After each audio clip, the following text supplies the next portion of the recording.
kile ambacho nataka kufanya.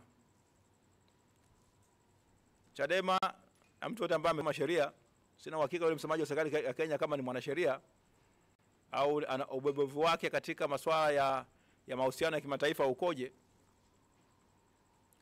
Na jukumu la kuheshimu haki za binadamu, jukumu la kuheshimu agano la Jumuiya ya Afrika Mashariki ni jukumu la serikali zote 7 au 8 sasa ambazo zinahusika na Jumuiya ya Afrika Mashariki.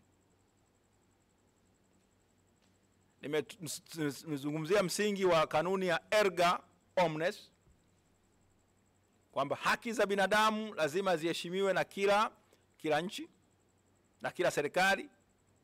Hakuna serikali ambayo itatetewa kwa kukiuka haki za binadamu. Katika agano la Jumuiya ya Afrika Mashariki tumekubaliana kwamba kutakuwa na nini na muingiliano wa wananchi kutembea, kwamba ushirikiano wetu katika jumuiya ni unalenga kukuza mahusiano ya watu na watu, kukuza misingi ya demokrasia, kukuza utawala wa sheria na kuhakikisha kwamba tunakuwa na uwazi na utawala bora. Kwa hiyo hayo tumekubaliana. Wananchi kuja kuangalia kuingia katika nchi yetu hawajatenda kosa, na wala hawajatuhumiwa kwamba wamefanya makosa ya kiuhamiaji. Hakuna tuhuma kwamba waliingia hapa nchini ndio kimakosa, kwa sababu mkataba wetu kulikuwa na mkataba mdogo au ile protocol ndogo ambayo inatoa haki ya mtu kuingia, mtu wa Afrika Mashariki kupata visa kuingia katika nchi na ukaa miezi 6 mpaka miezi 6.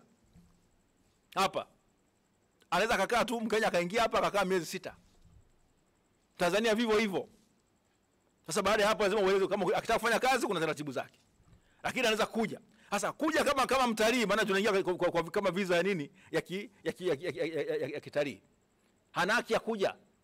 Huu ni sio kama nchi nyingine kama mzungu tu ametoka huko Ulaya aje hapa. Hatuna makubaliano kama hayo, hapana.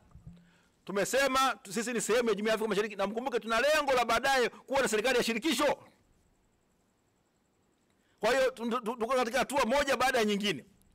Sasa unaposema kwamba eti mahusiano yetu, anaweza kuwa anazungumza kwa lugha ya kidiplomasia, asitake kulikoroga na kulivuruga kabisa, lakini swala ni kwamba haya si mambo mema. Kwenye mitandao wewe mwenyewe utakuwa ni shahidi. Lugha ambazo zimesemwa dhidi ya rais wetu zilikuwa ni kali kweli kweli. Mpaka wengine nimeona rais amewablock. Na wanarusha amekuwa blocked na Samia Suluhu Hassan. Lakini mimi singependa rais wangu atukanwe. Chadema haipendi rais wa nchi atukanwe.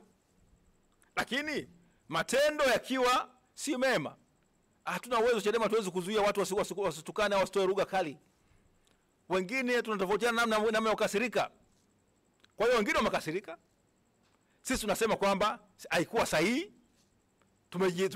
Ni goli kama ni goli la kujifunga sisi wenyewe. On goal. Alafu nini? Nikazungumza kwa Kiingereza ni kwamba it was a diplomatic disaster. Yes, utegemei unaweza kufanya makosa kama hayo. So elementary. Kanuni za msingi kabisa. Nadhani wale walifunza pale Kurasini, sasa tena chuo wamekita jina la Salim Mohamed Salim tena kwa maagizo ya Samia Suluhu Hassan. Nisingetegemea kwamba tuna wizara ambayo ingeweza kuruhusu rais wetu akasema hivyo. Kwa sababu kauli za rais zinapotoka lazima zimepimwa na kuchujwa za kuangaliwa. Sasa hatuwezi, kuna hizo kanuni za kuheshimu haki za binadamu. Serikali yoyote ile ambayo inakiuka haki za binadamu haiwezi kuheshimika. Ni serikali ambayo yani maana yake ina matatizo ndani yake, kwamba pengine hata ule msingi wake una shida. Hasa sisi kama chama tunasema hatuwezi, ni makosa kwa nchi yetu kukiuka haki za binadamu. Ni makosa kwa nchi yetu kuvuruga uhusiano mzuri na majirani zetu. Ni makosa kuzuia raia wa nchi nyingine kuja katika nchi yetu kama hawajatenda kosa lolote lile. Mtu anafika airport, una jaji mkuu mstaafu wa nchi iliyopita, nchi jirani yako. Wewe unaona kwamba ni rais tu kumshika, alafu unafikiri kwamba hilo swala litakwisha kienyeji. Watu wanaonaje? Je, yule kijana wa Kenya Boniface Mwangi jana, ile nduru aliyopiga pale Serena. imetuma ujumbe gani kwa ile hoteli ya Serena? Imetuma ujumbe gani juu ya serikali ya Tanzania kwamba inashika watu kwenye hoteli zao, kwamba unaweza kuwa ni mgeni wa nje ukalala chumbani usiku ukafuata saa 8 usiku ukachukuliwa kwa nguvu ukapotezwa? Kama yule kijana asingekataa kutoka mpaka asubuhi watu wakaweza wakaona kwamba wakajua ameshikwa, huyo singekuwa amepotea. Baadaye songekana tu kama atujue amekwenda wapi. Uenda amejipoteza yeye mwenyewe. Na unakuwa na speaker, unafahamu yule speaker anasema mtu anaweza kujipoteza mwenyewe. That's our government. Ilizungumza mahakamani, that's our law we have sunk. Hatuwezi kuwa katika hali kama hiyo. Sisi kwa kusema haya ni nafasi nyingine kwa serikali kuweza kujirudi na kurekebisha mwenendo wake. Ni nafasi kwa vyombo vyetu vya usalama. Kwa sababu polisi kwa kawaida, na niwapenda mara nyingi polisi hawa wasome ibara ya 147. Na pengine niwasomee sasa. Uende wengine hawajawahi kuisikia. Polisi na wanajeshi wote ambao wanasikiliza, naomba msome ibara ya 147. Na muikariri kabisa, na mtu asikudanganye kwamba uende tofauti. Iko katika sura ya 9 katiba ya nchi yetu. Majeshi ya ulinzi. Ni marufuku kwa mtu yeyote au shirika lolote au kikundi chochote cha watu, isipokuwa serikali kuunda au kuweka Tanzania jeshi la aina yote. Sawa? Itakuwa ni marufuku, ibara ya 147.3, itakuwa ni marufuku kwa mwanajeshi yeyote kujiunga na chama chochote cha siasa isipokuwa tu atakuwa na haki ya kupiga kura iliyotajwa katika ibara ya 5 ya katiba hii.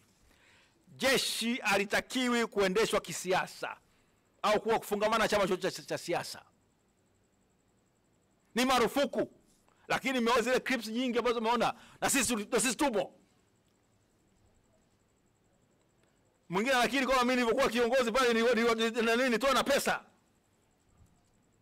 Katiba imesema ni marufuku. Wala sema ni marufuku. Kwa hiyo sisi nchi yetu, wanajeshi wetu, polisi wetu, uhamiaji wetu wanatakiwa kwa professionals.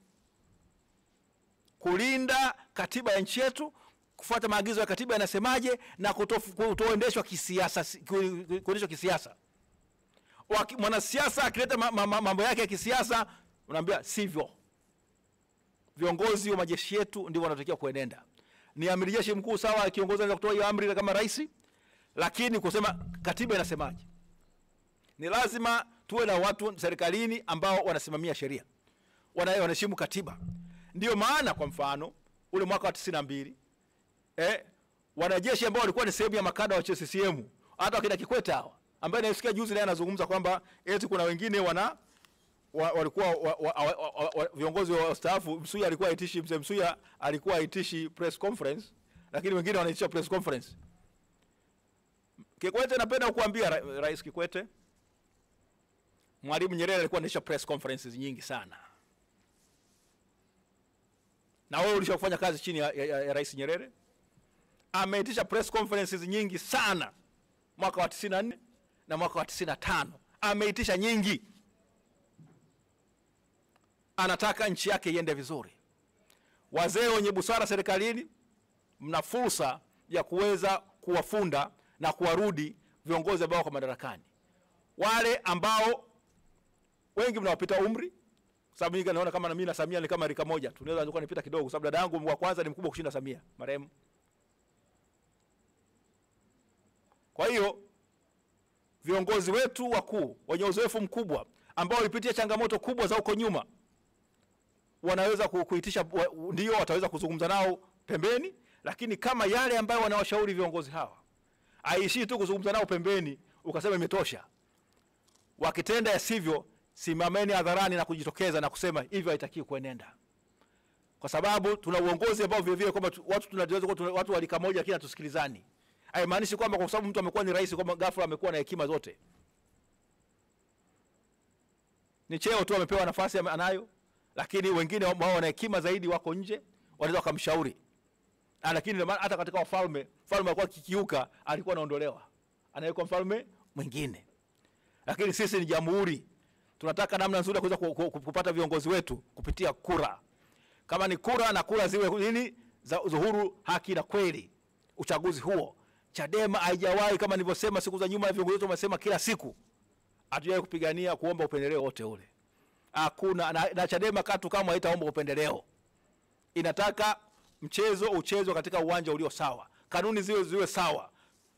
Wananchi wa Tanzania waweze kuamua. Sasa umeniuliza swali la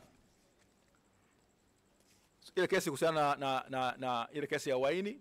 Ni kweli kabisa.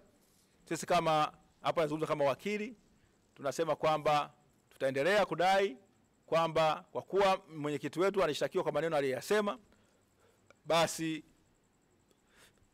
hakuna cha kuchunguza zaidi. Sisi kwa kile tunafikiri kwamba maneno yale ndio ambayo yanafahamisha nini, ndio kama ni kuchunguza wayaangalie. Wanasema wachukue kutoka Jambo TV, wachukue yako Jambo TV, sawa, leta ushahidi, leta hao wa Jambo, leta wa nani, weka ngoma hadharani, tufanye nini? Tukamilishe. Sasa baada ya hapo nimependa kuwashukuru sana. Sisi tuendelea kuitaka mahakama iendelee, kwa sababu kama nilivyosema, kila serikali haitoi hata dakika moja ya uhai wa mtu. Haiwezi kusema kwamba itakupatia uhai. Wewe kuzaliwa na serikali, uzaliwa na baba yako na mama yako, na ukupiga kura na serikali ikuleta duniani, hata kupiga kura baba yako na mama yako, Mungu aliamua kwamba aliona kwamba wale ndio wanafaa kuwa wazazi wako, lakini uhai unatoka kwa Mungu. Kwa hiyo serikali inapochukua uhuru wa mtu haina uwezo wa kumfidia kwa uhuru ambao amefanya ameupoteza. Kwa hiyo basi sisi kanuni yetu ni kwamba mtu akiwa ameshtakiwa makosa yake aletwa ashtakiwe mara moja, asikae gerezani kwa muda mrefu au mahabusu, ashtakiwe, ukweli ufahamike. Haimaanishi kwamba kwa serikali imekushtaki eti yenyewe ndio nini umeshathibitishwa. Lakini kama unaendelea kukaa ndani, uhuru wako unapokwa na serikali, na hatuna mfumo wa namna ya kumfidia mtu, inabidi mahakama zetu ziwe nini, ziheshimu sana, zizingatie kwamba hizo kesi lazima ziende kwa haraka. Itakuwa ni ndio ambavyo mawakili wa utetezi tunavyosema kwamba nataka kesi ya mwenyekiti wetu isikizwe kwa haraka, ukweli uainike, na jumuiya ya kimataifa ijue mkweli ni nani na muongo ni nani, mbambikizaji ni nani na msema kweli ni nani.